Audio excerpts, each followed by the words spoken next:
You look very pleased with yourself, Violet. Well, yes, a nice Chinese GP2 driver said he'd give me a kiss if he finished in the top 10 at Monaco. Hope in tow? No, I'd be happy with a peck on the cheek. Hello and welcome to Gareth Jones on Speed. I'm Gareth Jones. I'm Richard Porter. And I'm Zog. So if this show sounds a little bit different to other episodes of Gareth Jones on Speed, it's because we're recording in my garden, which is in the inner city in North London. So you'll probably hear birds and the number 73 bus and the fire station's just over there. So you might hear a fire engine. Here, let's give them a bit of atmos for a minute. Listen to this. Distant chipping blackbird, and that's Blackbird, it. isn't it? Yeah. I'm not so good on bird songs. There's a bit of wind as well, though. We've been out and about, not just in the garden, but out and about driving some interesting cars recently, and we thought we might want to tell you about it.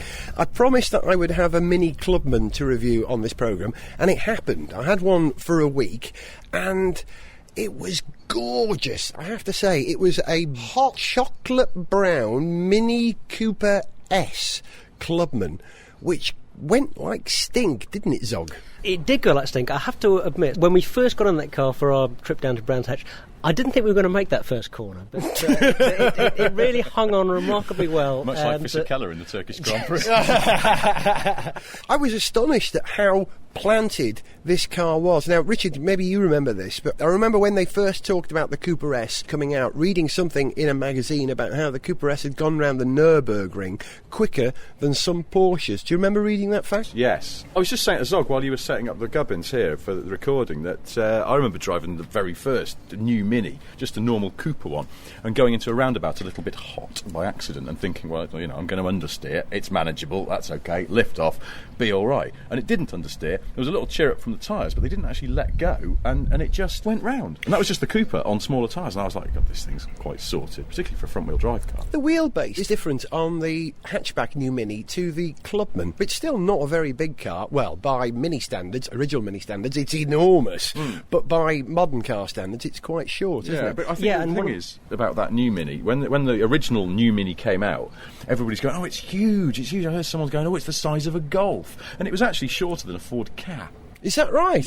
Yeah. I didn't know that. I would have trivia about that. When you open both the front doors, it is then wider than it is long. I can believe that. One of the things that struck me most about driving it was just how well it seems to fit. Just as a driver, it's a car that seems to be absolutely the right size. And very quickly you've got a lot of confidence about where the edges of the car are, about just how much space you're taking up on the road. Yeah. And it's just it was a delight to drive, quite apart from being quite quick, and that's definitely fun. Most of the time when you're driving around town, what matters more is just sort of how comfortable you feel in the car. And I thought it was absolutely... It was a good fit.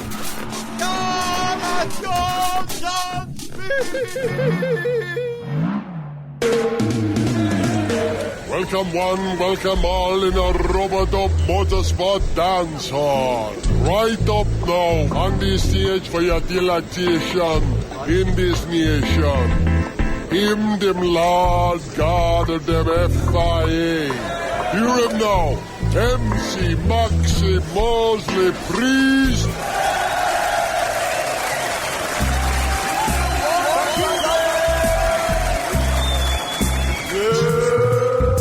The girls in the brothel forgot to say please, so me whip them hard to watch them beg and plead. There are video clips of me doing the dirty. I haven't done that since I was this side of 30. When me in a uniform, me make them feel ill. Reconsider your position, says Dave McHill. Me want to carry on in the FIA. The chances of that happening after today are as likely as finding out that Schumacher's gay. But Maxi's still in power as the world is tense. Watch me survive a vote of no confidence. He's still here. The Federation, they try to defeat me, but Maxi have the last laugh when they all re-elect me.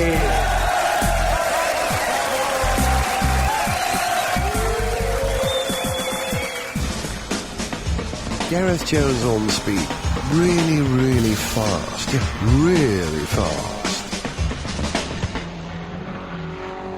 I quite like driving cars which have got a bit of oomph. My regular steed, for want of a better word, is not that Boeing 757 just going overhead. Sorry, it's an HS146 going into City Airport.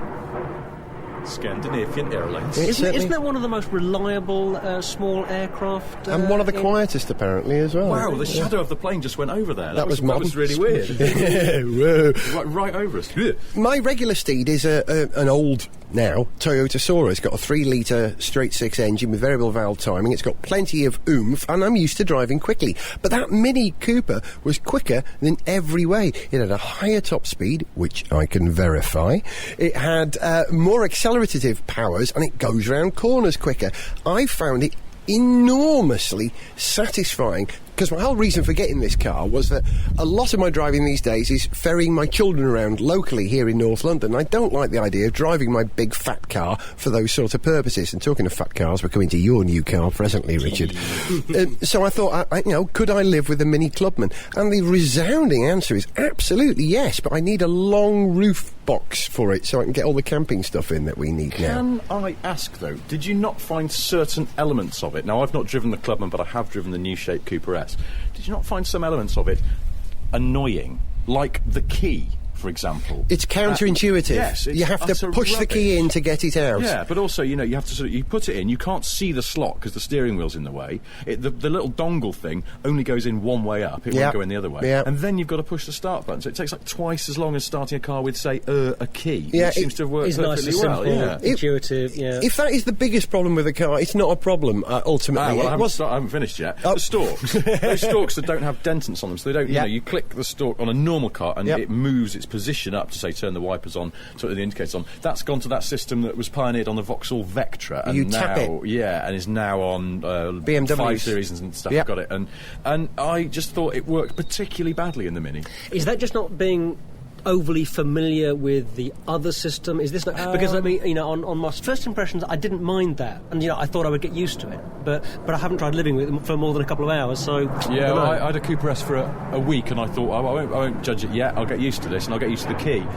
And certainly after it, another. Is he just it's a 146 again. They've spotted we're recording and they're circling over us. Ladies and gentlemen, if you look down to your left, you'll see Gareth Jones on speed being recorded. No, I adapted to it pretty quickly because fairly recently I've driven a 3 Series and a 5 Series. Yes. And they have a similar system. It took you about half an hour to adapt, I think, Zog. Yeah, something like that before I get used to the battery. But I just think it's still more difficult, even with familiarity, to use than the old-fashioned system. I think it's one of those areas where car companies have decided that they're going to reinvent something that perhaps didn't need reinventing. I just found it unnecessary, that there's still a margin for error. You try and cancel indicator, you end up indicating the other way. You've got to be very delicate with that. The wipers, I just didn't really get on with that. You tap it up once to start the wipers. Right. Tap it up again. And then, so if you've got it on fast wipe and then suddenly you go into a tunnel, you can't go bang, bang, bang, bang, bang, and knock it down 3 times, and it doesn't seem to react properly. It thinks you've just made a mistake. Bit like a sequential gearbox. Yes, but like a really old-school rubbish one. I just found that annoying. And the one I borrowed, did the one you have, was it fitted with sat-nav? No, it wasn't. No. That's okay. The speedometer is the size of a fat man's dinner plate, isn't it? It's the size of a colossal squid's eye or something. It is, yes. How many Labradors is that, if we may go back to the last programme? And I think it's equivalent to 1.75 Labradors. 1.75? That's massive. A bit of Wales. The reasoning behind this, I think, is that because the Mini traditionally has its speedo in the centre of the dash and not directly in front of you where you're steering the car from, to compensate for the fact that it's not in front of you, they make it about 4 times the size of a dinner plate, which is all right for me. It's a big, attractive thing, but my girlfriend in the passenger seat and our 2 children in the back seat, who can all monitor exactly how quickly Dad is going, never got off my back. So, it does make you drive a little more slowly. Well, you should get one with sat-nav fitted, because then the sat-nav screen occupies the middle of the speedometer. The speedo itself becomes this little sort of translucent lozenge that moves around its perimeter. Unreadable. Absolutely unreadable. Thankfully, you can call up a digital speedo in the display on the rev counter, which is in front of you on the steering column. But if you do that, you can't then see the clock or the distance to empty or anything like that. So that's just annoying as well. If I had a criticism of the Clubman in any way, it would be about the doors. First of all, not the fact that, it has this asymmetric door system where you've got two front doors and one sort of half rear door that hinges on its rearmost point. So it's like what they call a Clubman door that hinges on its rearmost point. So it's like what they call a suicide door in old-fashioned parlance. And that suicide door is on the driver's side, not the passenger side. Now, if you've got a right-hand drive car in the UK, you would expect that to be a bit of a problem. But actually, no, because a lot of my time I'm driving around with the kids in the back on my own. If I want to let them out, I have to get out anyway. Yeah. So I get out and I just open up a larger aperture for them. And so that didn't bug me, the fact that it's on the wrong side. That's been the biggest criticism of the car. It didn't bug me at all. The only thing that did bug me about it was that because it's a Mini, still, by most standards, you can get it into small gaps in car parks where there's two big SUVs parked either side. You can get into little gaps. Now, if you want to open up that rear suicide door, the only way you can do it, avoiding the police sirens, is to open up your front door on the driver's side almost to its zenith, to its greatest point, before you can, in fact, open that rear door. Really? Yeah. And if you're in a too small a gap, you just can't do it, so the rear door becomes unusable. That's the only problem I found with it. It's not great for gaps in car parks. And you spotted something about the rear... Sorry, Well, I was just going to say, but if you're in a tight spot, of course, you can just get it clambering through through the rear doors. The rear doors. Yeah. And this is what you... I'm trying to think what I should call them, but rear doors will do. The boot doors. Tailgate, yeah. Because they're barn doors. They don't open French like... windows. French. Or English windows in the case, Oxford windows. But this car, the boot on the Clubman, doesn't open like a hatchback from the tailgate all the way up. It doesn't open like a Range Rover where you've got a split where the window goes up and then the tailgate drops down, a la shooting brake, you might say. They open like barn doors. Two doors opening like barn doors. Yeah. Now, this has a slight downside. You spotted, Zog. If you're looking in your rear view mirror, what do you see? Well, it means that the middle of your rear view mirror is taken up by a big, solid, vertical line. And the big problem with that is it makes it a lot harder to see motorbikes behind you on the motorway. Yeah. And that's something you should be keeping your eye open for. And if a biker's driving behind you, he's going to be absolutely blocked by that central pillar. And I think that's a really dangerous So bikers, feature. if you're behind a Mini Clubman on the motorway, take care. Yeah. I was going to say exactly that. Yeah, watch out for Mini Clubman Well, riders. there's stickers on trucks, don't they? If you can't see my mirrors, I can't see you. Yeah. That's on a Mini Clubman that goes, if you're directly behind me, I can't see you because of my stupid barn doors. There you go. But, apart from these odd, tiny niggles, really, I am utterly smitten by that car. I got more comfortable in it than I did in a 3 Series wagon. I found it every bit as quick as a 5 Series, whatever that quick 5 Series we had on the programme was. And I found it well chuckable, and it's been a long time since I've driven a car which has got people pulling up alongside me in the traffic lights saying, "Oh, that's lovely, mate, that's gorgeous." And not just women.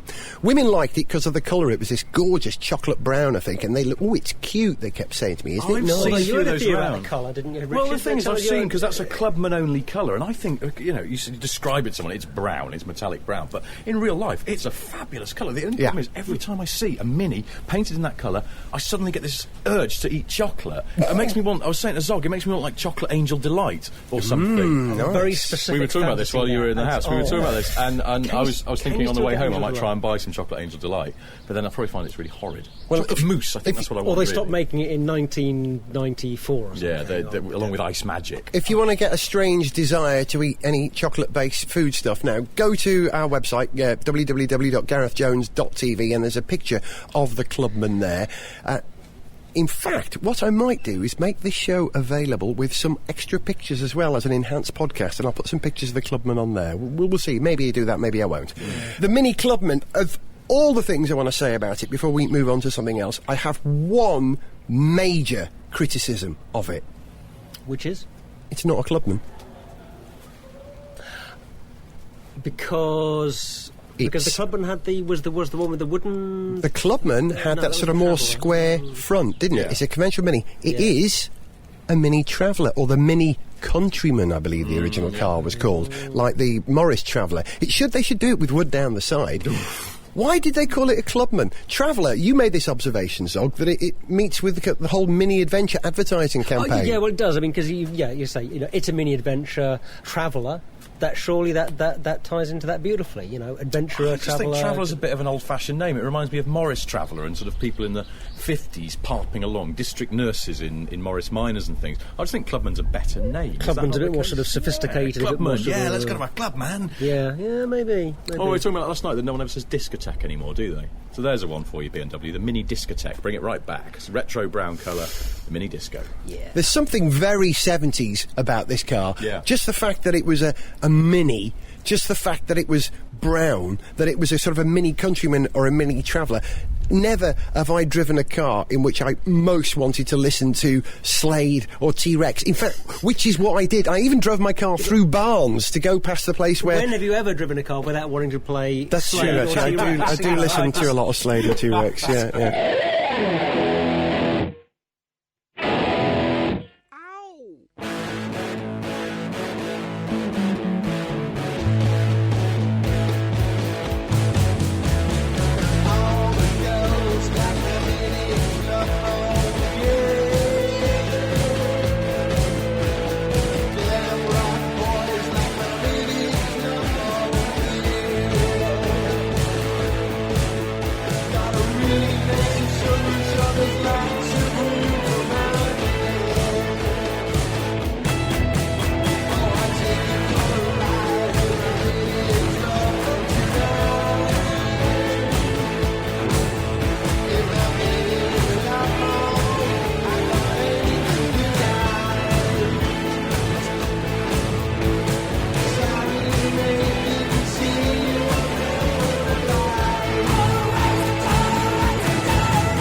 Get down and get with it! You're listening to Gareth Jones on Speed. I'd like to say live, but it was recorded live in my garden here in North London. Once again, let's listen what we got going past at the moment.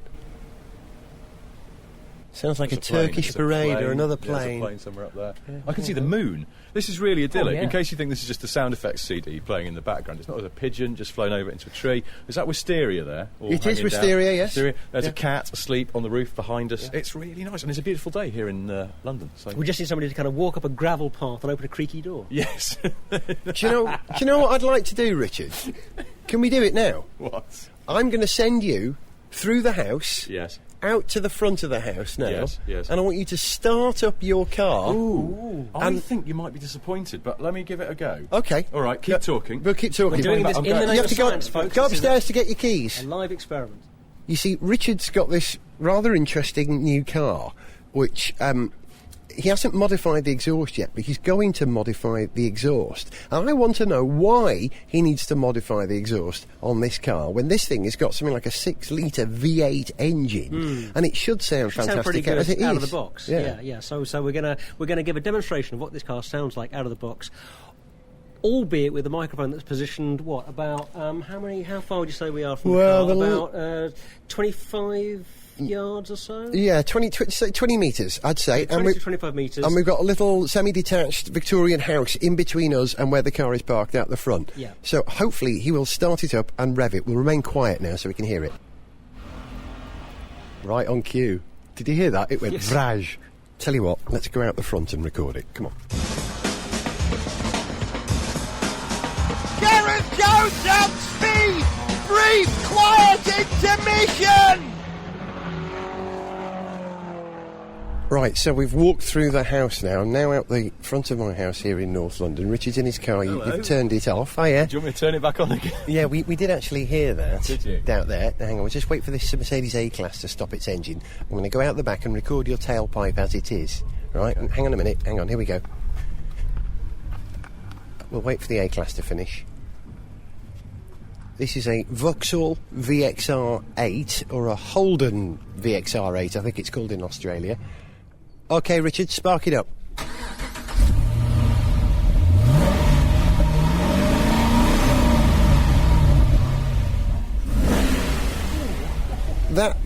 That's pretty gruff, isn't it? It's good. That's on the normal pipes, though. I'm going to get some sports pipes put on, I think, because it's good, but it could be better. OK. Stop the engine, we're going to get in the car and do the rest of the show in the car. OK. Zog, go and sit in the front. Because I know Richard's been very excited about getting this car. Weird, isn't it? We are, Welcome to my car. Thank you. Loving this. We are on the road, and there's a lot less traffic noise in the car as well. OK, first impressions, looking around it, looks like a GM to me. You're the There's- second person who said that to me. Yeah. My friend Big John said that, and he's got lots of Opel Monzas, so he knows his GM stuff. And the plastic looks a bit plastic. Yeah, it's a bit plastic. You can get, in Australia I noticed, they do different models that have like this centre bit, which is kind of grey here. You can get it in sort of silver, which might be a bit tarty, I don't know. But at the moment, yeah, it's all black and grey. I like to think it's functional. And the seats, can I draw your attention to the seats, gentlemen? Yes, they With look these nice. suedey side bits, Ooh, yeah. and then leather in the middle. Is that Alcantara? Or I is believe it might, yeah, probably.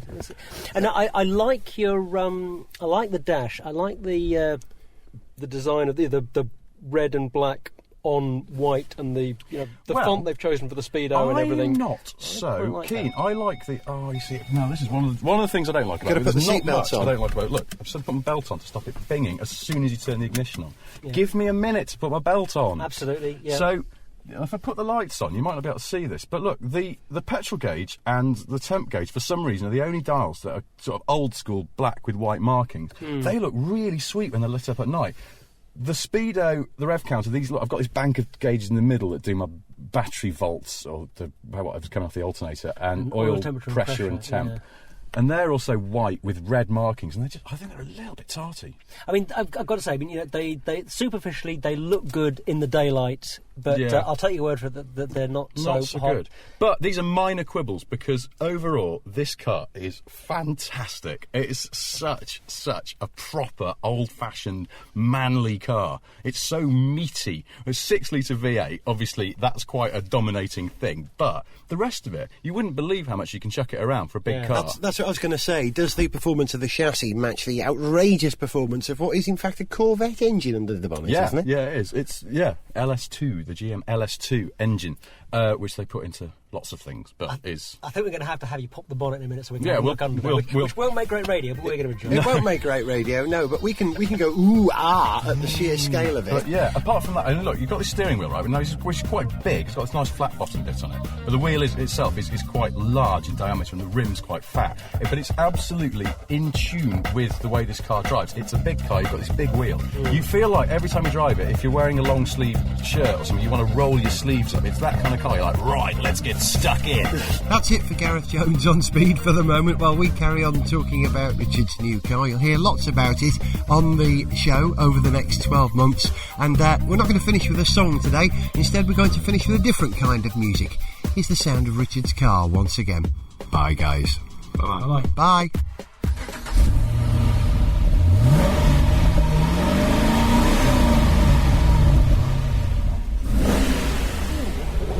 This episode of Gareth Jones on Speed will also be made available as an enhanced podcast with images. Return to garethjones.tv in the next few days for more details. Right to the show on Speed at garethjones.tv. You can read more info at www.garethjones.tv or subscribe for free at the iTunes Store. Gareth Jones on Speed is made by Whizbang.